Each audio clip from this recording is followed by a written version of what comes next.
Hi, this is Busy Pro 3 channel. In today's video, I will show you how to find recycle bin or trash on Facebook. Before you get started, don't forget to subscribe and turn on the notification to keep you updated about this channel. So let's go. Managing your digital content on Facebook is important. Now, how to find the recycle bin helps a lot. This special bin holds deleted items like posts and photos. You can bring back what you have deleted within 30 days or choose to permanently delete them.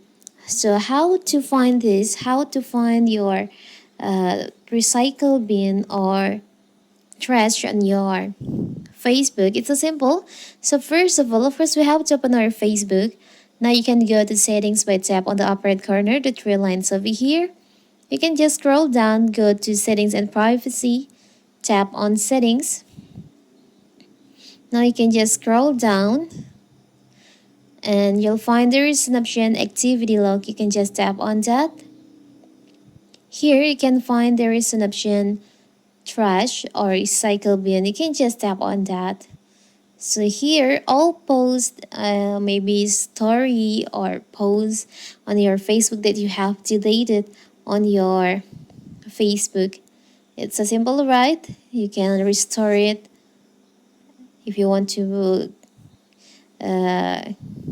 restore. You can just tap in here, tap on the post that you want to restore, and tap on restore. It's a simple, right? So that is how to find recycle bin or trash on Facebook. Don't forget to like and subscribe and turn on the notification to keep you updated about this channel. Thank you and see you.